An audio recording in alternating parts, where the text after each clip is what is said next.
അമ്മേ പരിശുദ്ധമേ, അമ്മേ പരിശുദ്ധമേ, ദൈവമാതാവേ, കൃപാസനത്തിലൂടെ ഞങ്ങൾക്കും ഞങ്ങളുടെ ദേശത്തിനും അമ്മ മധ്യസ്ഥം തേടി തന്ന എല്ലാ അനുഗ്രഹങ്ങൾക്കും കൃപകൾക്കും ഞങ്ങളിപ്പോൾ ഹൃദയം നിറഞ്ഞ നന്ദി പറയുന്നു. അമ്മേ പരിശുദ്ധമേ, അമ്മേ പരിശുദ്ധമേ, ദൈവമാതാവേ, 2004 ഡിസംബർ 7 ഉച്ചകഴിഞ്ഞ് 2:30 കൃപാസനത്തിൽ സംഭവിച്ച അമ്മയുടെ പ്രത്യക്ഷപ്പെടലിനെ കുറിച്ച് തിരുസഭയ്ക്ക് സമർപ്പിച്ചിരിക്കുന്ന പഠനരേഖകളുടെ മേൽ സഭാത്മകമായ പഠനം ആരംഭിക്കുവാൻ ഞങ്ങൾ പ്രാർത്ഥിക്കുന്നു.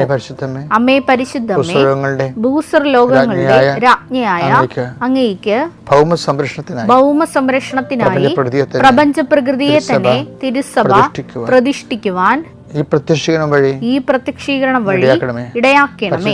പരിശുദ്ധമേ, ജപമാല മാതാവേ, സകല കൃപാസനം പ്രാർത്ഥനകളോടും ചേർത്ത് ഞങ്ങളിപ്പോൾ പ്രാർത്ഥിക്കുന്ന ഈ കുടുംബത്തിന്റെ പ്രത്യേക നിയോഗം മക്കളെ, അമ്മയുടെ പ്രത്യക്ഷീകരണത്തിന്റെ ഈ അനുഗ്രഹവേളയിൽ ഞങ്ങൾക്ക് സാധിച്ചു തരുവാൻ കനിയണമേ. ആമേൻ. വിശ്വാസ പ്രമാണം. സർവശക്തനായ പിതാവും ആകാശത്തിന്റെയും ഭൂമിയുടെയും സൃഷ്ടാവുമായ ദൈവത്തിൽ ഞാൻ വിശ്വസിക്കുന്നു. അവിടുത്തെ ഏകപുത്രനും ഞങ്ങളുടെ കർത്താവുമായ ഈശോ മിശിഹായിലും ഞാൻ വിശ്വസിക്കുന്നു. ഈ പുത്രൻ പരിശുദ്ധാത്മാവിനാൽ ഗർഭസ്ഥനായി കന്യകാമറിയത്തിൽ നിന്ന് പിറന്ന് പൊന്തിയോസ് പീലാത്തോസിന്റെ കാലത്ത് പീഡകൾ സഹിച്ച് കുരിശിൽ തറയ്ക്കപ്പെട്ട് മരിച്ച് അടക്കപ്പെട്ട് പാതാളങ്ങളിൽ ഇറങ്ങി മരിച്ചവരുടെ ഇടയിൽ നിന്ന് 3-ാം നാൾ ഉയർത്ത് സ്വർഗത്തിലേക്ക് എഴുന്നള്ളി സർവശക്തിയുള്ള പിതാവായ ദൈവത്തിന്റെ വലതുഭാഗത്തിരിക്കുന്നു. അവിടെ നിന്ന് ജീവിക്കുന്നവരെയും മരിച്ചവരെയും വിധിക്കുവാൻ വരുമെന്നും ഞാൻ വിശ്വസിക്കുന്നു. പരിശുദ്ധാത്മാവിലും ഞാൻ വിശ്വസിക്കുന്നു. വിശുദ്ധ കത്തോലിക്കാ സഭയിലും പുണ്യവാന്മാരുടെ ഐക്യത്തിലും പാപങ്ങളുടെ മോചനത്തിലും ശരീരത്തിന്റെ ഉയർപ്പിലും നിത്യമായ ജീവിതത്തിലും ഞാൻ വിശ്വസിക്കുന്നു. ആമേൻ. സുഖസ്ഥനായ ഞങ്ങളുടെ പിതാവേ, അങ്ങയുടെ നാമം പൂജിതമാകണമേ. അങ്ങയുടെ രാജ്യം വരണമേ. അങ്ങയുടെ തിരുമനസ് സ്വർഗത്തിലെ പോലെ ഭൂമിയിലും ആകണമേ. അന്നു വേണ്ടുന്ന ആഹാരം ഇന്ന് ഞങ്ങൾക്ക് തരണമേ. ഞങ്ങളോട് തെറ്റ് ചെയ്യുന്നവരോട് ഞങ്ങൾ ക്ഷമിക്കുന്നത് പോലെ ഞങ്ങളുടെ തെറ്റുകൾ ഞങ്ങളോടും ക്ഷമിക്കണമേ. ഞങ്ങളെ പ്രലോഭനത്തിൽ ഉൾപ്പെടുത്തരുതേ, തിന്മയിൽ ഞങ്ങൾ രക്ഷിക്കണമേ. ആമേൻ. നന്മ നിറഞ്ഞ മറിയമേ, സ്വസ്തി. കർത്താവ് അങ്ങയുടെ കൂടെ സ്ത്രീകളിൽ അങ്ങ് അനുഗ്രഹിക്കപ്പെട്ടവളാകുന്നു. അങ്ങയുടെ ഉദരത്തിൻ ഫലമായി ഈശോ അനുഗ്രഹിക്കപ്പെട്ടവനാകുന്നു. പരിശുദ്ധ മറിയമേ, തമ്പുരാന്റെ അമ്മേ, പാപികളായ ഞങ്ങൾക്ക് വേണ്ടി ഇപ്പോഴും ഞങ്ങളുടെ മരണസമയത്തും തമ്പുരാനോട് അപേക്ഷിക്കണമേ. ആമേൻ. കർത്താവിന്റെ ഉന്നതമായ നാമത്തിന് സ്വസ്ഥം ചെയ്യുന്നു. കർത്താവെ, അങ്ങയുടെ വിശുദ്ധ രക്തത്താൽ വീണ്ടെടുക്കപ്പെട്ട അങ്ങയുടെ ജനത്തിനു വേണ്ടി ഞാൻ പ്രഭാതത്തിൽ പ്രാർത്ഥിക്കുന്നു. പ്രിയമക്കളെ, ഇന്ന് അച്ഛൻ പ്രാർത്ഥിക്കുന്ന പോലെയല്ല, നാളെ നിങ്ങളൊരു പണി ചെയ്യണം. നാളെ നിങ്ങൾ പ്രാർത്ഥിക്കാൻ നേരത്ത് നിങ്ങളുടെ രേഖകളെല്ലാം കയ്യിലെടുക്കണം. ഇന്നത്തെ പ്രാർത്ഥന കേൾക്കുന്നവർ ഓർത്തേക്കണം, നാളെ അച്ഛൻ രേഖകൾ വെച്ച് പ്രാർത്ഥിക്കും. സർട്ടിഫിക്കറ്റുകൾ, പ്രമാണങ്ങൾ, സ്ഥലം, അവന് ഹൗസിൻ്റെ പ്ലാനുകൾ, നിങ്ങളുടെ ഹോൾ ടിക്കറ്റുകൾ, എന്തെല്ലാം രേഖകളാണ് നിങ്ങളിപ്പോൾ കൈകാര്യം ചെയ്യണത്, ഈ ആഴ്ച കൈകാര്യം ചെയ്യേണ്ടത്, അതെല്ലാം നാളെ പ്രാർത്ഥിക്കുക കയ്യിലുണ്ടാകണം. ഇപ്പോൾ നമ്മൾ പ്രാർത്ഥിക്കുകയാണ്. കർത്താവിൻ്റെ ഉന്നതമായ നാമത്തിന് സ്വസ്ഥം ചെയ്യുന്നു. കർത്താവിൻ്റെ വിശുദ്ധ പൗരോഹിത്യത്തെ മഹത്വപ്പെടുത്തണമേ. കർത്താവ് സഭയിലുള്ള സാന്നിധ്യം പ്രകടമാക്കണമേ. ഈശോ, പല പല മാനസികാവസ്ഥയിലുള്ളവരുണ്ട്. ഈശോയെ, ഭർത്താവിനോട് വഴക്കിട്ടിട്ടുള്ളവരുണ്ട്, സാമ്പത്തിക തകർച്ചിരിക്കുന്നവരുണ്ട്, കുടുംബത്തിൽ കലഹമുള്ളവരുണ്ട്, മക്കളെ അനുസരിക്കാത്തവരുണ്ട്, മക്കൾ ജയിലിലായവരുണ്ട്, വീടില്ലാത്തവരുണ്ട്, ഭവനത്തിലും പണിസ്ഥലങ്ങളിലും ജോലി സ്ഥലങ്ങളിലും സങ്കടങ്ങളുള്ളവരുണ്ട്. കർത്താവേ, കണ്ണീരുടെ അങ്ങയുടെ ദിവസത്തിൽ പ്രാർത്ഥിക്കുന്നു. കൃപാസ്ഥാനത്താര ജീവനോടെ പ്രത്യക്ഷപ്പെട്ട അമ്മ കന്യാസ്ത്രീ മറിയം നിങ്ങളെ ഇന്ന് സന്ദർശിക്കുകയും നിങ്ങളെ സാന്ത്വനപ്പെടുത്തുകയും ചെയ്യട്ടെ. കർത്താവ്, സാമ്പത്തിക ബാധ്യതകളായ ജോലി ഇല്ലാത്തവരുണ്ട്, വിസ പുതുക്കി കിട്ടാത്തവരുണ്ട്. ഈശോയെ, അവരെ സ്പർശിക്കണേ കർത്താവേ. അവർ പ്രാർത്ഥിക്കാനുള്ളതും പ്രവർത്തിക്കാനുള്ളതും പ്രവർത്തിച്ച് കഴിഞ്ഞു മനസ്സ് മടുത്ത് തളർന്നിരിക്കണം. ഈശോയെ, അവരെല്ലാം നിന്റെ തിരുമുറുപാടുന്ന അണിപ്രതാർന്ന് വലത് കരത്താൻ ഇപ്പോൾ സ്പർശിക്കണമെന്ന് പ്രാർത്ഥിക്കുന്നു. കൊടിയ കാറ്റടിക്കണമേ കർത്താവേ. കാറ്റ് അങ്ങയുടെ ആത്മീയ കാറ്റാൽ അവരെ ശക്തിപ്പെടുത്തണമെന്ന് പ്രാർത്ഥിക്കുന്നു. പരിശുദ്ധാത്മാവേ, ദൈവത്തിൻ്റെ ആത്മാവേ, ശക്തിയുടെ ആത്മാവേ, ധൈര്യത്തിൻ്റെ ആത്മാവേ, കൃപയുടെ ആത്മാവേ, അങ്ങയുടെ മക്കളിലേക്ക് ആവസിക്കണമേ. അടിപ്പിണ പോലെ വൈതാക്കളമ ദൈവികമായ ശക്തി ഉച്ചമുതൽ ഉള്ളംകാല് വരെ ഇടിച്ചിറങ്ങട്ടെ എന്ന് പ്രാർത്ഥിക്കുന്നു. പിതാവിൻ്റെയും പുത്രൻ്റെയും പരിശുദ്ധ നാമത്തിൽ ഗുഡ് ഡേ. പ്രിയപ്പെട്ടവരെ, ഒരു വലിയ ആധ്യാത്മിക യാത്രയ്ക്ക് മാതാവ് എന്നെ കൊണ്ടുപോയിരിക്കുന്നു. ഞാനിപ്പോൾ തിരിച്ച് കൃപാസനത്തിൽ എത്തിയിട്ടുണ്ട്. ശുശ്രൂഷകൾ ഞാൻ വന്നത് ബുധനാഴ്ച തന്നെ, ചൊവ്വാഴ്ച രാത്രി വന്നു. ബുധനാഴ്ച തന്നെ ശുശ്രൂഷകൾ കൃപാസനത്തിൽ ആരംഭിച്ചു. എൻ്റെ ശുശ്രൂഷകൾ കൃപാസനം നല്ല ലൈവായിട്ട് ഭംഗിയായിട്ട് തന്നെ, അച്ഛനില്ലെങ്കിലും നൂറുകണക്കിന് മനുഷ്യർ ഉടമ്പടി എടുത്തും പുതുക്കി ഭംഗിയായിട്ട് പോകുന്നുണ്ടായിരുന്നു. ഞാൻ എല്ലാവർക്കും വേണ്ടി മാതാവിൻ്റെ അടുത്ത് ഇരുന്ന് പ്രാർത്ഥിക്കുകയും ചെയ്യുന്നുണ്ടായിരുന്നു. മാതാവ് എന്നെ ലൂർദിൽ കൊണ്ടുപോയി. അമ്മ മാതാവ് പ്രത്യക്ഷപ്പെട്ട ഇടത്ത് അവിടെ 5 ദിവസത്തെ താമസിച്ചുള്ള ധ്യാനം ഉണ്ടായിരുന്നു. 7 രാജ്യങ്ങളിലുള്ള ആൾക്കാർ ഉടമ്പടി എടുക്കാൻ വേണ്ടി ഫ്രാൻസിൽ ലൂർദിൽ വന്നു. ഞങ്ങൾ ഒരുമിച്ച് താമസിച്ചു. ലൂർദിനകത്ത് തന്നെ ചാപ്പൽ സിസ്റ്റർ ഷീബ തോമസ് എന്ന് പറഞ്ഞ് കർത്താവിൻ്റെ ഒരു വലിയ സുവിശേഷകരുണ്ട്. അവരുടെ ഒരു കോൺഗ്രിഗേഷനുണ്ട്. അത് സൂപ്പറാണ്. അവരാണ് ഇതെല്ലാം സംഘടിപ്പിച്ച് തന്നത്. അവരെല്ലാം ഇപ്പം നന്ദിയോടെ വീണ്ടും വീണ്ടും ഓർക്കുകയാണ്. എങ്കിലും ആ ദിവസങ്ങളിൽ പകുതി ദിവസം ധ്യാനവും ഉടമ്പടി ധ്യാനവും പകുതി ദിവസം തീർത്ഥാടനമായിരുന്നു. തീർത്ഥാടനത്തിൽ രാവിലെ തൊട്ട് 2 മണി വരെ ഉടമ്പടി ധ്യാനം. 2 മണിക്ക് ശേഷം അവർക്ക് ലൂർദ് ബസിലിക്കായിൽ ദിവ്യകാരുണ്യ ആരാധന, ദിവ്യകാരുണ്യ പ്രദക്ഷിണം, ലോകപ്രസിദ്ധമായ പ്രദക്ഷിണം. പിന്നെ ഒരു ദിവസം കുരിശിൻ്റെ വഴി മലമുകളിൽ, പിന്നെ ഒരു ദിവസം ജപമാല ഘോഷയാത്ര. അതൊക്കെ 2000-3000 പേരാണ് പങ്കെടുക്കണത്. എല്ലാ ലോകത്തുള്ള എല്ലാ കോണ്ടിനെൻസിലുള്ള ആൾക്കാരുടെ ഒരു വിവിധ ഭാഷകളിലുള്ള തീർത്ഥാടന കേന്ദ്രമാണ്. അപ്പോൾ അവിടെ കുർബാന ചെല്ലാനും മാതാ പ്രത്യക്ഷപ്പെടത്ത് കുർബാന ചെല്ലാനൊക്കെ അമ്മ അനുഗ്രഹിച്ചു. അവിടെ ജപമാല ചെല്ലാൻ അനുവദിച്ചു. അല്ലേ, അപ്പോൾ അത് ആ പ്രാർത്ഥിക്കുന്നതിൻ്റെ ഇടയ്ക്ക് ലൂർദിൽ വെച്ച് മാതാവ് പറഞ്ഞ കുറച്ച് കാര്യങ്ങളുണ്ട്. അപ്പോൾ ഞാൻ 2 പ്രാവശ്യം മാതാവിൻ്റെ പള്ളിയിൽ അമ്മ പ്രത്യക്ഷപ്പെട്ട ദേവാലയത്തിൽ പ്രവേശിച്ചപ്പോൾ ഞാൻ കൂടെ നിന്നവരോട് ചോദിച്ചു, പുരാതനമായ മീറയുടെ സ്മെല്ല് വരുന്നെന്ന് പറഞ്ഞ്. അപ്പോൾ അതിനവിടെ നിന്ന് 10-12 പേരുണ്ടായിരുന്നു. അവരാരും പറഞ്ഞ് അങ്ങനെ ഒന്നും ഇല്ലെന്ന് പറഞ്ഞ്. സ്വാഭാവികമായാണ് ഞാൻ അമ്മയുടെ പള്ളിയിൽ മുകളിൽ കയറി 2ാമത്തെ പള്ളി കയറി. 3 പള്ളി ഒറ്റ നിലയിലാണ്. അവിടെയും പുരാതനമായ നാർദിൻ സുഗന്ധതൈലത്തിൻ്റെ അഭിഷേകം. 3ാമത്തെ പള്ളി കയറിയപ്പോഴും ഇതേ സെയിം സ്മെല്ല്. പക്ഷേ മറ്റുള്ളവർക്ക് ആർക്കും ആ സ്മെല്ലില്ല. അപ്പോൾ ഞാൻ തിരിച്ച് വന്ന് അമ്മയോട് ചോദിച്ചു, വിശ്വാസപ്രമാണം ചൊല്ലി സുവിശേഷം തുറന്നപ്പോൾ എനിക്ക് 12:3 കിട്ടി.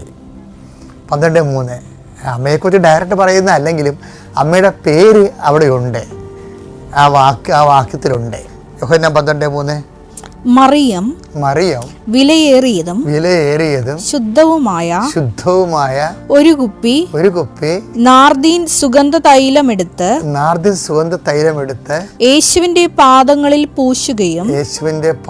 പൂശുകയും തന്റെ തലമുടി കൊണ്ട് അവന്റെ പാദങ്ങൾ തുടയ്ക്കുകയും ചെയ്തു. തൈലത്തിന്റെ പരിമളം കൊണ്ട് വീട് നിറഞ്ഞു.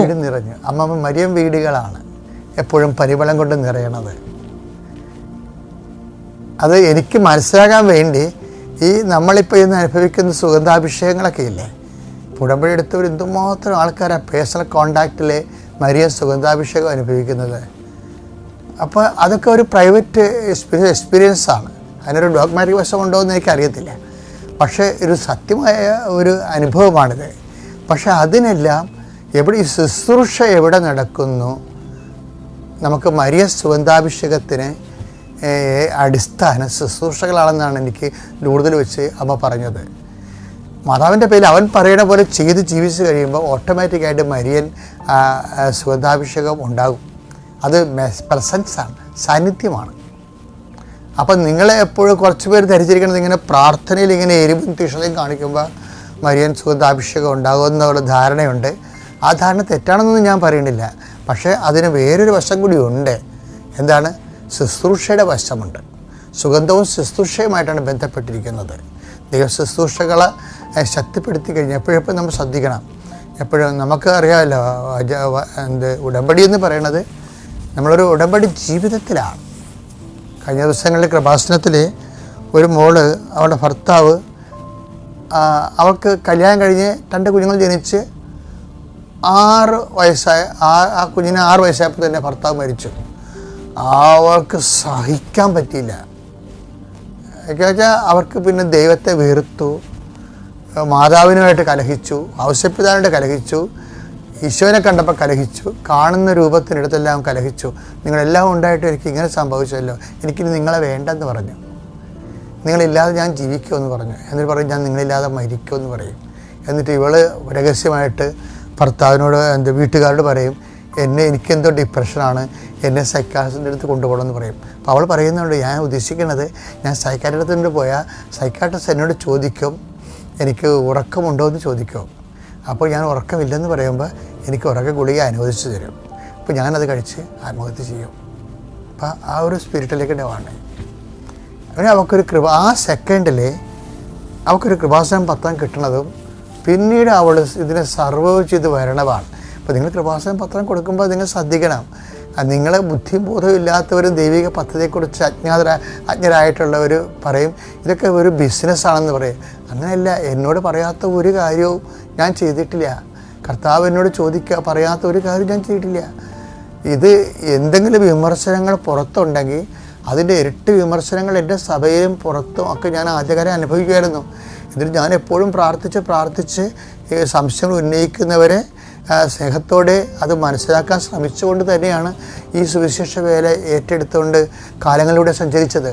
ഇപ്പോഴെന്ത് പറ്റിയെന്ന് വെച്ച് കഴിഞ്ഞാൽ എന്നാ പറ്റിയെന്ന് വെച്ചാൽ മനുഷ്യൻ ഒരു തകർച്ച വന്ന് ദൈവത്തെ നഷ്ടപ്പെട്ടാൽ മാതാവ് തന്നെ നേരിട്ട് ആ പത്രം അവനെ കൊണ്ട് കൊടുത്തിട്ട് ആ മോള അങ്ങനെ തന്നെ എടുത്ത് കൃപാസനത്തിൽ കൊണ്ടുവന്ന് സത്രത്തിൽ കൊണ്ടുവന്ന് ചികിത്സിക്കാൻ. കൃപാസനം ഒരു സമരിയക്കാരൻ, മുറിവേറ്റ സമരിയക്കാരൻ്റെ സത്രം പോലെയായി.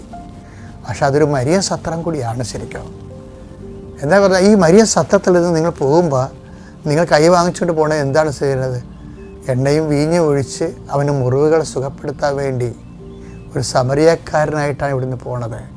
ഈ സമരിയക്കാരൻ്റെ ശുശ്രൂഷ സുഗന്ധാഭിഷേകമായിട്ട് കൃപാസനം ഉടമ്പടിക്കാരനുഭവിക്കുന്നത്. ഓക്കെ അല്ലേ? അപ്പോൾ നല്ല സുഗന്ധം അനുഭവിക്കാൻ, നല്ല ശുശ്രൂഷയിലേക്ക് നിങ്ങൾ വരാൻ ദൈവം നിങ്ങളെ അനുഗ്രഹിക്കട്ടെ. എൻ്റെ പേര് സ്റ്റെഫി ഡേവിസ്. ഞാൻ രാജസ്ഥാൻ ഇൻഫൻറ്റ് ജീസസ് പള്ളിയിൽ നിന്ന് വരുന്നു. ഞാൻ ആദ്യമായിട്ട് ഉടമ്പടി എടുത്തത് ഓൺലൈൻ ഉടമ്പടി ആയിരുന്നു 2023. എൻ്റെ മമ്മി എന്നോട് പറഞ്ഞപ്പോൾ എനിക്ക് അത്രയ്ക്ക് ഇൻട്രസ്റ്റ് ഇല്ലായിരുന്നു. കാരണം ഞാൻ വിചാരിച്ചു ഇത് ഒത്തിരി ചെയ്യാൻ ടഫാണെന്ന്. പക്ഷെ എന്നാലും ഞാൻ ചെയ്തു. അപ്പോൾ ഞാൻ ഓൺലൈൻ ഉടമ്പടി എടുത്തു കഴിഞ്ഞ ഉടനെ എനിക്ക് ഇച്ചിരി ഹെൽത്ത് ഇഷ്യൂസൊക്കെ ഓൾറെഡി ഉണ്ടായിരുന്നു. എനിക്ക് കിഡ്നി സ്റ്റോൺ ഉണ്ടായിരുന്നു, എനിക്ക് ഹാർട്ടിൽ ഇച്ചിരി ലീക്ക് ഉണ്ടായിരുന്നു. അതെല്ലാം ഇച്ചിരി കൂടിയപ്പം എനിക്ക് അങ്ങ് പേടിയായി. ഞാൻ വിചാരിച്ചു ഞാൻ ഉടമ്പടി എടുത്തുകൊണ്ടാണ് ഇതെല്ലാം എനിക്ക് കൂടിയത്. അപ്പോൾ ഞാൻ എൻ്റെ മമ്മിയോട് വഴക്കിടുമായിരുന്നു, ഞാൻ ഇതൊക്കെ മമ്മി പറഞ്ഞുകൊണ്ടല്ലേ ഞാൻ ഇത് എടുത്തത്, അല്ലെങ്കിൽ ഞാൻ എടുക്കത്തില്ലായിരുന്നു. അപ്പോൾ മമ്മി എന്നെ പറഞ്ഞ് മനസ്സിലാക്കുമായിരുന്നു സഹനങ്ങൾ വരും, പക്ഷേ ദൈവം നമ്മളെ കൈവിടത്തില്ലെന്ന്. അതെനിക്ക് സ്ലോലി മനസ്സിലായി. എൻ്റെ ഹസ്ബൻഡും എനിക്ക് പറഞ്ഞ് മനസ്സിലാക്കുമായിരുന്നു. പിന്നെ രണ്ടാമത്തെ എനിക്ക് ടെസ്റ്റിമണി പറയേണ്ടത് എൻ്റെ ലൈഫിൽ മിറക്കിൾ വന്നത്, ഞങ്ങൾ 3 വർഷമായിട്ട് ബേബിക്ക് വേണ്ടി ട്രൈ ചെയ്യുന്നുണ്ടായിരുന്നു. എനിക്ക് കൊച്ചിലെ തൊട്ട് സിവിയർ PCOD ഉണ്ട്, പിന്നെ എനിക്ക് അഡിനോമൈസിസും ഉണ്ട്. അപ്പോൾ എല്ലാ മാസവും എനിക്ക് പെയിൻ കില്ലർ ഇഞ്ചെക്ഷൻ എടുത്തേ പറ്റത്തുള്ളൂ. ഹെവി ബ്ലീഡിങ്ങും ഉണ്ട്, വലിയ ക്ലോട്ടൊക്കെ ആയിരുന്നു പോകുന്നത്. പിന്നെ എനിക്ക് പെയിൻ കില്ലർ എടുത്തില്ലെങ്കിൽ അതിന് ഇഞ്ചെക്ഷൻ എടുക്കണം. ടാബ്ലറ്റ് കഴിച്ചാൽ ഒരു എഫക്റ്റും ആവത്തില്ല. അപ്പോൾ അങ്ങനെ ഞങ്ങൾ കൺസീവ് ചെയ്യാൻ ഒത്തിരി നോക്കി, ഒത്തിരി ടെസ്റ്റുകൾ ചെയ്തു. എല്ലാം ഉള്ള ടെസ്റ്റുകളെല്ലാം ചെയ്തിട്ട് ആ ടെസ്റ്റിലൊന്നും വരത്തില്ല. അപ്പം ഞാൻ ഇച്ചിരി ലേറ്റായിട്ടാണ് കല്യാണം കഴിച്ചത്. 30 ഇയേഴ്സിലാണ് ഞാൻ കല്യാണം കഴിച്ചത്. അപ്പം ഡോക്ടർ ഞങ്ങളോട് പറയും, നിങ്ങൾ എന്തിനാ ടൈം വേസ്റ്റ് ആക്കുന്നത്, IVF ചെയ്യേ. അപ്പം ഞാനും എൻ്റെ ഹസ്ബൻഡ് എപ്പോഴും പറയും ടെസ്റ്റിൽ കുഴപ്പമില്ല, പിന്നെ മാതാവ് ഉണ്ടെങ്കിൽ പിന്നെ എന്തിനാണ് ഞങ്ങൾ IVF ചെയ്യേണ്ടത്. അതുകൊണ്ട് ഞങ്ങൾ IVF ചെയ്തില്ല. പക്ഷേ എല്ലാ മാസം ഞങ്ങൾ ഫോളിക്കുലർ സ്റ്റഡി ചെയ്യാറുണ്ടായിരുന്നു. ഫോളിക്കുലർ സ്റ്റഡിയിൽ അവർ എല്ലാ മാസം നമ്മളെ ഓരോ ടൈമിൽ വിളിക്കും. അവർ നമ്മൾക്ക് ഇഞ്ചെക്ഷൻ തരും, നമ്മളുടെ യൂട്രസിൻ്റെ ലൈനിങ് ഇച്ചിരി തിക്കാവാനും. അവർ എക്സ്റ്റേണലായിട്ട് എല്ലാം ചെയ്യാൻ പറ്റുന്നത് അവർ ചെയ്യും, നമ്മൾക്ക് ഈസി ആയിട്ട് കൺസീവ് ആകാൻ. ഞാൻ എല്ലാ മാസം പോയിട്ടുണ്ട്, പക്ഷെ ഒരു ഫലവും എനിക്ക് കിട്ടിയിട്ടില്ല. ഞാൻ കൺസീവ് ചെയ്തില്ല. ഞാനിവിടെ നിന്ന് ഉടമ്പടി എടുത്ത്, ഞാൻ ഫെബ്രുവരിയിലാണ് ഉടമ്പടി എടുത്തത്. ഇവിടെ നിന്ന് ഉടമ്പടി എടുത്ത് മാർച്ചിൽ എൻ്റെ മദർ ഇൻ ലോയുടെ ഐസിൻ്റെ ഓപ്പറേഷൻ ഉണ്ടായിരുന്നു. അപ്പോൾ ആ മാസം എനിക്ക് പോകാൻ പറ്റിയില്ല സോണോഗ്രാഫി ചെയ്യാനായിട്ട്. അപ്പം ഞാൻ മാതാവിനോട് പറഞ്ഞു, മാതാവ് ഈ മാസം എനിക്ക് പോകാൻ പറ്റില്ല സോണോഗ്രാഫി ചെയ്യാനും ഫോളിക്കുലർ സ്റ്റഡി ചെയ്യാനും, ഈ മാസം മാതാവ് നോക്കിക്കോളണേ.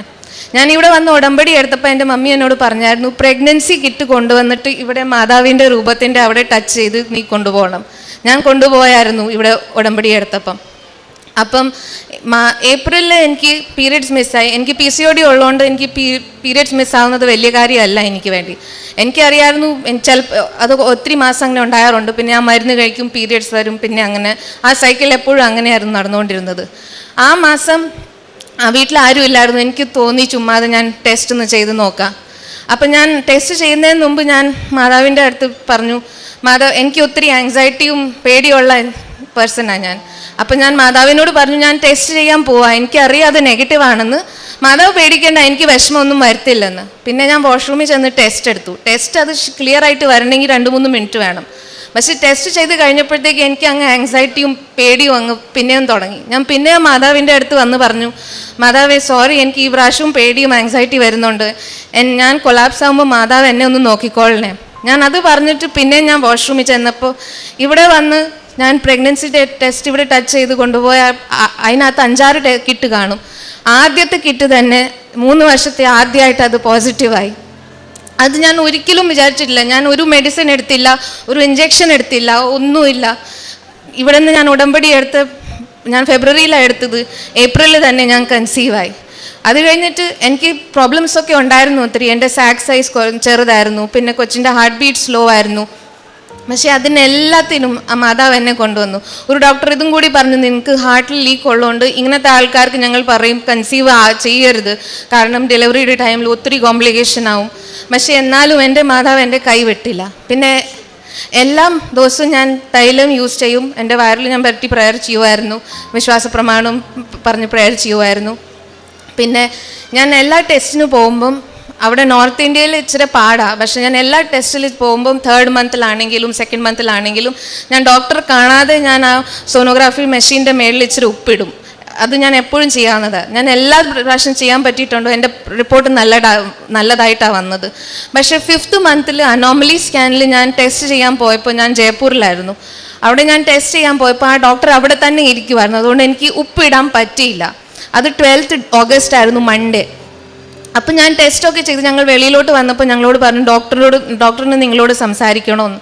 ഞങ്ങൾ അവിടെ ഇരുന്നു, ഞാനും എൻ്റെ ഹസ്ബൻഡും കൂടി. ഡോക്ടർ വന്നിട്ട് പറഞ്ഞു, കൊച്ചിൻ്റെ കിഡ്നിയിൽ പ്രോബ്ലം ഉണ്ട്, പിന്നെ അതിൻ്റെ ഹാർട്ടിലും പ്രോബ്ലം ഉണ്ട്. ഇതൊക്കെ മാർക്കേഴ്സാണ്. ഒരു മാർക്കർ ഉണ്ടെങ്കിൽ കുഴപ്പമില്ല, പക്ഷെ 2 മാർക്കർ ഉണ്ടെങ്കിൽ, ഡുവൽ മാർക്കർ ഉണ്ടെങ്കിൽ അത് ഡൗൺ സിൻഡ്രോം ഉണ്ടെന്ന് കാണിക്കുവാണ്. അത് നമുക്ക് കൺഫേം ചെയ്യണമെങ്കിൽ അമ്നിയോസെൻറ്റസിസ് എന്ന് പറഞ്ഞൊരു ടെസ്റ്റ് ഉണ്ട്. ആ ടെസ്റ്റിൽ വലിയൊരു സിറിഞ്ച് വയറിനകത്ത് കുത്തും, കൊച്ചിൻ്റെ ബ്ലഡ് എടുത്തിട്ട് അവർ ബോംബെക്ക് അയക്കും. 1 മാസം പിടിക്കും അതിൻ്റെ റിസൾട്ട് വരാനായിട്ട്. അത് കേട്ടപ്പോഴത്തേക്ക് ഞാനും എൻ്റെ ഹസ്ബൻഡും അങ്ങ് ഒത്തിരി കൊലാപ്സായി പോയി. എൻ്റെ മമ്മിയും പപ്പയും എൻ്റെ കൂടെ ഉണ്ടായിരുന്നു. ഞങ്ങൾ അന്ന് രാത്രി ഒത്തിരി കരഞ്ഞ് പ്രാർത്ഥിച്ചു. ഞങ്ങൾക്കൊന്നും മനസ്സിലാവുന്നില്ലായിരുന്നു എന്താ ചെയ്യേണ്ടത്. അപ്പം എൻ്റെ ഹസ്ബൻഡ് പറഞ്ഞു, നമുക്ക് കൃപാസനത്തിൽ പോകാമെന്ന്. പക്ഷേ ഞാൻ പ്രഗ്നൻ്റ് ആയതുകൊണ്ട് ഇവിടെ എങ്ങനെയാണ് എത്രയും ദൂരം ട്രാവൽ ചെയ്യുന്നതുകൊണ്ട് ഞങ്ങൾക്കൊരു ടെൻഷൻ ഉണ്ടായിരുന്നു. അപ്പോൾ എൻ്റെ മമ്മി പറഞ്ഞു, നമുക്ക് ചിട്ടെടുത്ത് പ്രേയർ ചെയ്ത് നോക്കാം, അമ്മ മാതാവ് എന്താ പറയുന്നത് നമുക്ക് നോക്കാം. അപ്പോൾ ഒരു ചിറ്റിനകത്ത് ഞാൻ എഴുതി കൃപാസനത്തിൽ പോകാം. 2ാമത്തെ ചിറ്റിനകത്ത് എഴുതി എൻ്റെ ഹസ്ബൻഡിൻ്റെ ഒരു റിലേറ്റീവ് ഉണ്ട്, അത് ഡോക്ടറാണ്, അവരെ നമ്മൾക്ക് കൺസൾട്ട് ചെയ്യാമെന്ന്. ഞങ്ങൾ 3 പ്രാവശ്യം ചിട്ടെടുത്ത് മാതാവിനോട് പ്രത്യക്ഷീകരണ പ്രാർത്ഥന ഐ ബിലീവും പ്രാർത്ഥിച്ചിട്ട് എടുത്ത് കഴിയുമ്പോൾ അതിനകത്ത് വന്നു സെക്കൻഡ് ഒപ്പീനിയൻ എടുക്കാൻ എൻ്റെ ഹസ്ബൻഡിൻ്റെ റിലേറ്റീവിനോട് റെഫർ ചെയ്യാനായിട്ട്. ഞങ്ങൾ അന്ന് തന്നെ വൈകുന്നേരം അവർക്ക് ഫോൺ ചെയ്തു. അവരൊരു വേറെ ഡോക്ടറുടെ പേര് പറഞ്ഞു. ഞങ്ങൾ പിറ്റേ ദിവസം 13th ഓഗസ്റ്റ്, അതൊരു ട്യൂസ്ഡേ ആയിരുന്നു, രാവിലെ തന്നെ ഫോർട്ടീസ് ഹോസ്പിറ്റൽ ആ ഡോക്ടറെ കാണാൻ പോയി. ആ ഡോക്ടർ ഞങ്ങൾക്ക് ഒരു വേറെ റെഫർ ചെയ്തു സോണോഗ്രാഫി ചെയ്യാനായിട്ട്. ഞാനൊരു സാക്ഷ്യത്തിൽ കേട്ടിട്ടുണ്ടായിരുന്നു 33 ടൈംസ് വിശ്വാസ പ്രമാണമൊക്കെ പറയണം, ആൾക്കാരങ്ങനെ പറയാറുണ്ടെന്ന്. എനിക്കറിയില്ല, ഞാൻ അന്ന് എണ്ണിയിട്ടില്ല. ഞാൻ പോകുന്ന വഴി മൊത്തം ഞാൻ വിശ്വാസ പ്രമാണം പറഞ്ഞുകൊണ്ട് തന്നെ ഇരുന്നു, കരഞ്ഞുകൊണ്ട് പ്രാർത്ഥിച്ചുകൊണ്ടിരുന്നു. ആ സോണോഗ്രാഫി ചെയ്യുന്ന സ്ഥലം ഇച്ചിരി ദൂരമായിരുന്നു. ഞങ്ങളവിടെ എത്തി. ആ നോർത്ത് ഇന്ത്യയിൽ അങ്ങനത്തെ പേരൊക്കെ കിട്ടാൻ അത് വലിയൊരു അത്ഭുതം തന്നെ. എനിക്ക് ഡോക്ടർ റെഫർ ചെയ്ത പ്ലേസിൻ്റെ പേര് കരുണ എന്ന് ആയിരുന്നു. ആ പേര് കേട്ടപ്പോഴേ ഞങ്ങൾക്ക് ഇച്ചിരി തോന്നി മാതാവ് ഇവിടെ ഇടപെട്ടിട്ടുണ്ടെന്ന്. അവിടെ എത്തിയ ഉടനെ മമ്മിക്ക് പോലും അറിയില്ല. മമ്മി എന്നോട് പറഞ്ഞു, നീ പേടിക്കേണ്ട, മാതാവ് അവിടെ നിപ്പുണ്ട്. ഞാൻ ഒത്തിരി വിഷമത്തോട് ഞാൻ അവിടെ കയറിപ്പോയി. ആ സമയത്ത് അച്ഛൻ്റെ ഉടമ്പടി ധ്യാനം നടന്നുകൊണ്ടിരിക്കുമായിരുന്നു.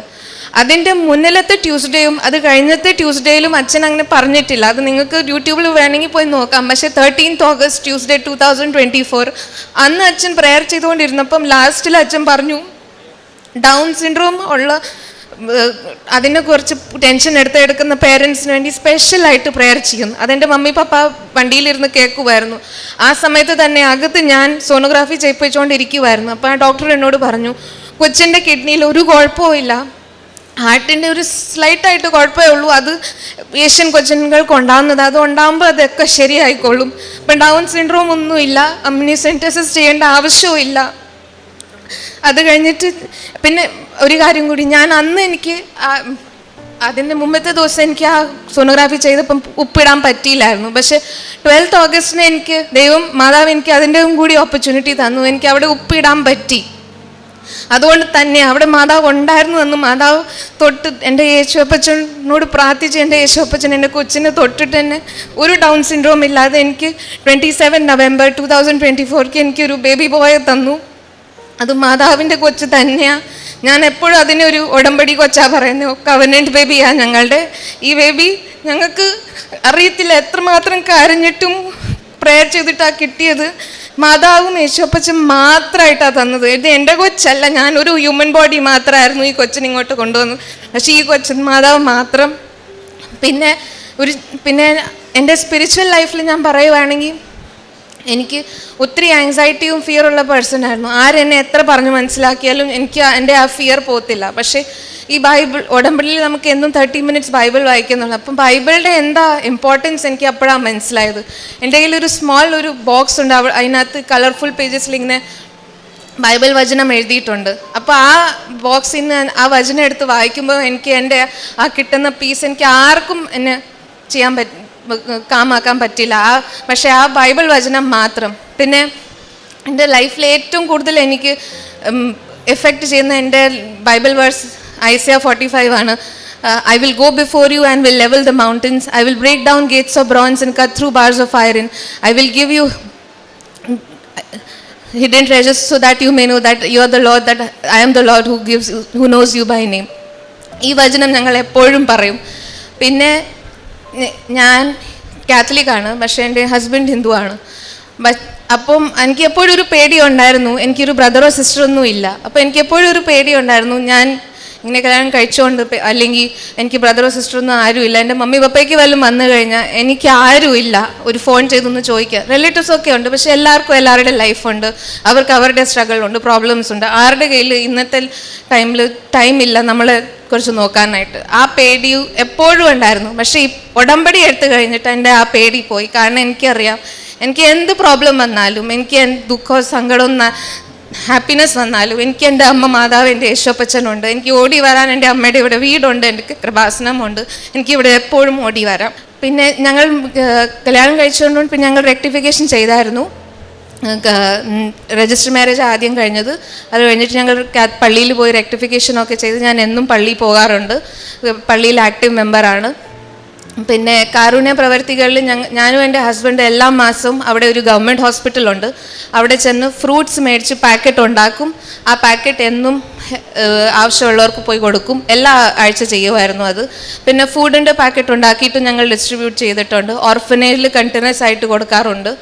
പിന്നെ ഓൾഡ് ഏജ് ഹോമിലും പോകും.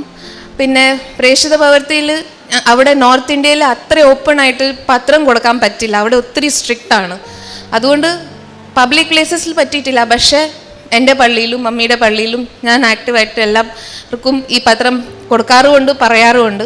പിന്നെ എൻ്റെ പള്ളിയിലും മരിയ സേന എന്ന് പറഞ്ഞ ഒരു സ്മോൾ ഓർഗനൈസേഷൻ ഉണ്ട്. പള്ളിയുടെ കുർബാന കഴിയുമ്പം ഞങ്ങളിരുന്ന് ലേഡീസ് എല്ലാവരും ഇരുന്ന് മാതാവിൻ റോസറി ചെയ്യും, പ്രെയർ ചെയ്യുമായിരുന്നു. അവിടെ ഈ മിറക്കിളൊക്കെ ഉണ്ടാകുന്നതിന് മുമ്പ് തന്നെ, ഈ ബ്ലെസ്സിങ്സ് ഒക്കെ എനിക്ക് കിട്ടുന്നതിന് മുമ്പ് തന്നെ ഞാൻ അമ്മ മാതാവിൻ്റെ കുറച്ച് കൃപാസനത്തിന് കുറച്ച് ഞാൻ പറഞ്ഞിട്ടുണ്ട്. അപ്പോൾ എന്നോട് ആൾക്കാർ ചോദിച്ചിട്ടുമുണ്ട്, നിങ്ങൾക്ക് കിട്ടിയോ, നിങ്ങൾക്ക് നീ വെച്ച നിയോഗങ്ങളൊക്കെ കിട്ടിയോ? അപ്പോൾ ഞാൻ പറയും എനിക്ക് കിട്ടിയിട്ടില്ല, പക്ഷെ എനിക്കറിയാം എനിക്ക് കിട്ടുമെന്ന്. പിന്നെ എന്നോട് പറ്റാവുന്നതോട് ഞാൻ ആൾക്കാരോട് ഒരു കൃപാസനത്തെക്കുറിച്ച് പറയും. ഞാൻ 2 പേരോട് പറഞ്ഞ് അവർ light a candle prayer request എടുത്തിട്ടുണ്ട്. എൻ്റെ ജോബിൻ്റെ കുറിച്ചാണ്. ഞാൻ ജോലി ചെയ്യുന്ന ഒരു മൾട്ടിനാഷണൽ കമ്പനിയിലാണ്. പക്ഷേ ക്ലയൻറ്റിൻ്റെ കൂടെ വർക്ക് ചെയ്യുമ്പം എനിക്ക് ഒത്തിരി പ്രോബ്ലംസ് വരാറുണ്ടായിരുന്നു. പിന്നെ എൻ്റെ സ്റ്റേക്ക് ഹോൾഡറോ മാനേജേഴ്സോ എന്ത് കുഴപ്പം വന്നിട്ടുണ്ടെങ്കിലും ഞാൻ എൻ്റെ മാതാവിനോട് പ്രാർത്ഥിച്ചിട്ടുണ്ട്. പ്രതീക്ഷീകരണ പ്രാർത്ഥനയും വിശ്വാസ പ്രമാണം പറഞ്ഞ് പ്രാർത്ഥിച്ചിട്ടുണ്ട്. ആ മാനേജറോ അല്ലെങ്കിൽ ആ സ്റ്റേക്ക് ഹോൾഡറോ ആ പൊസിഷൻ വിട്ട് പോയിട്ടേ ഉള്ളൂ. എനിക്ക് എൻ്റെ ജോബ് ലൂസ് ആകാൻ പറ്റിയിട്ടില്ല. പിന്നെ ഞാൻ മാത്രം വർക്ക് ഫ്രം ഹോം ചെയ്യുമായിരുന്നു എൻ്റെ ഓഫീസിൽ. എല്ലാവർക്കും പോകേണ്ടി വന്നു. പക്ഷേ എന്നെ മാത്രം അമ്മ മാതാവ് എനിക്ക് ആ ഓപ്പർച്യൂണിറ്റി തന്നു. കാരണം എൻ്റെ ഹസ്ബൻഡ് വീട് ജയ്പൂർ, എൻ്റെ ഓഫീസ് ബോംബെയിലാണ്. അപ്പോൾ എനിക്ക് പോകാനുള്ള ബുദ്ധിമുട്ടുകൊണ്ട് പക്ഷേ അമ്മ മാതാവ് അത് മനസ്സിലാക്കി എനിക്ക് വർക്ക് ഫ്രം ഹോമും തന്നു.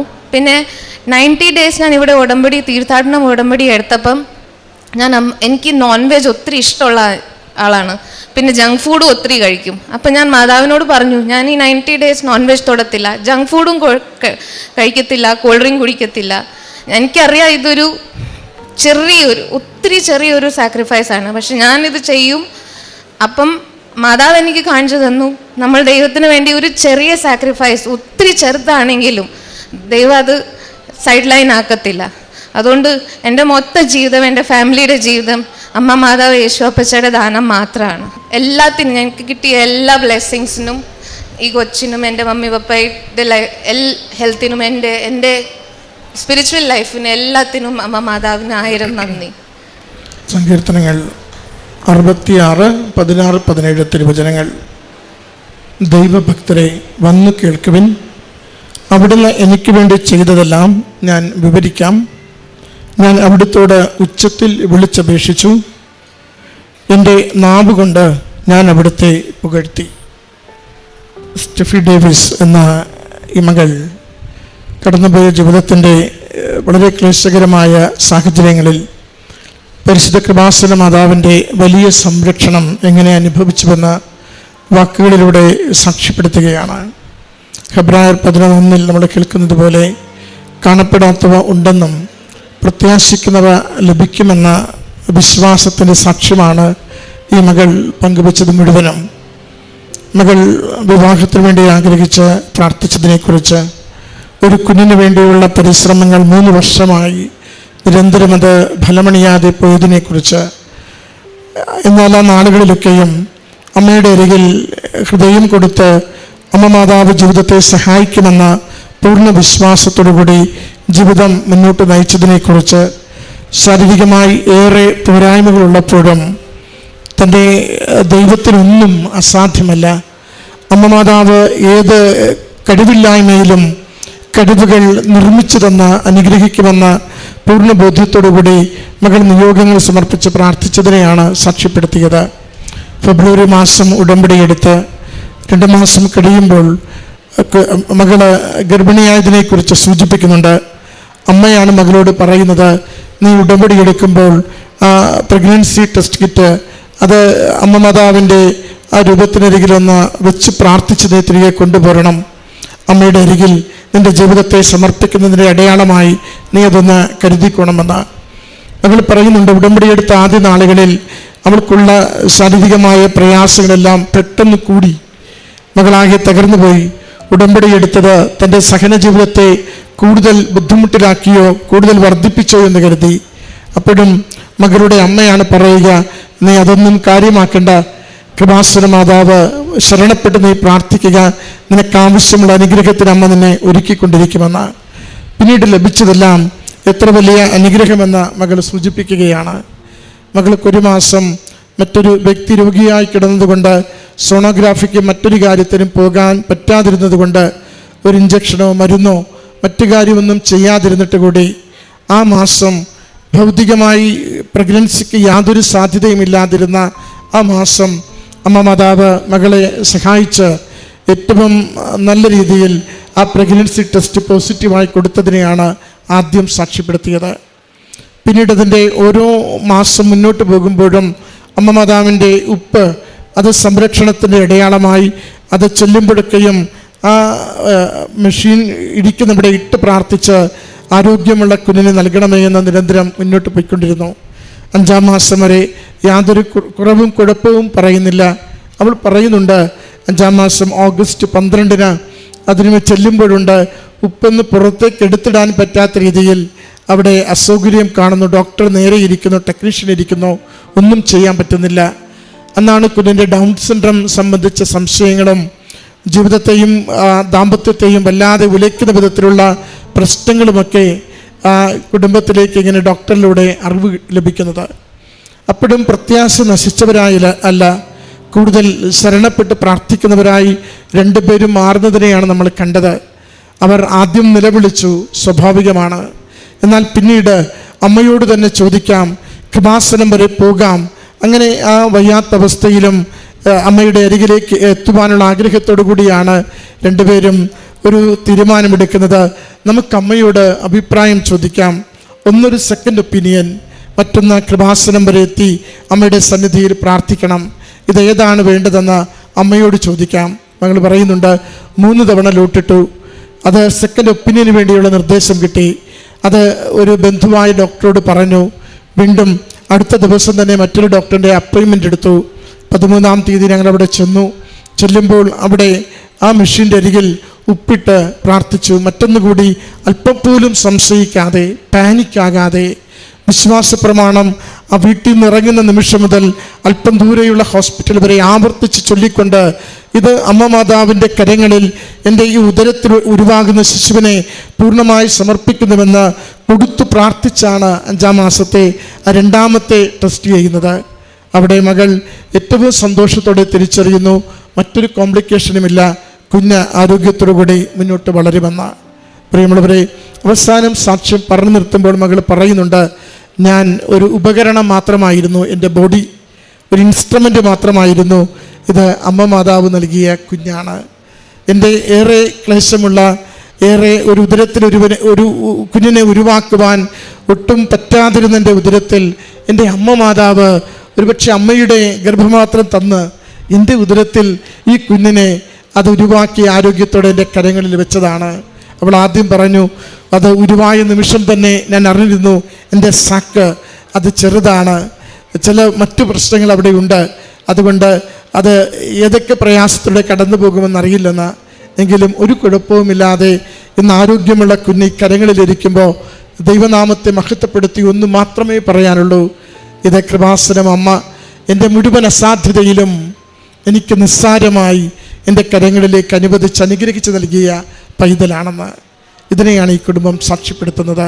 പ്രിയമുള്ളവരെ, എന്തു തന്നെ ആവട്ടെ വേദന, എത്ര ഗൗരവമുള്ള തകർച്ചയിലൂടെ അടിപതറി നിൽക്കുന്ന ജീവിതത്തിൻ്റെ അവസ്ഥയിലൂടെ കടന്നു പോകുന്നുവെങ്കിൽ അമ്മയുടെ കരങ്ങളിലേക്ക് നമ്മുടെ കണ്ണുകൾക്ക് കാണാനാവാത്തത്, നമ്മുടെ ചിന്തകൾക്ക് ചിന്തിച്ചെടുത്ത് പരിഹാരം കണ്ടെത്താനാവാത്തത് കൊടുത്തു പ്രാർത്ഥിക്ക്. അനുഗ്രഹിക്കപ്പെടുന്നത് ഉറപ്പായും പ്രത്യക്ഷീകരണത്തിൻ്റെ അമ്മ സഞ്ചാരി മാതാവ് നമ്മളെ ഓർമ്മിപ്പിച്ചുകൊണ്ടിരിക്കും. ഈ കുടുംബത്തിന് ലഭിച്ച ഈ വലിയ അനുഗ്രഹത്തിന് അമ്മ മാതാവിനും തിരുക്കുമാരനും നന്ദി പറഞ്ഞുകൊണ്ട് കരങ്ങളടിച്ച് ഈ സാക്ഷ്യം സമർപ്പിക്കാം.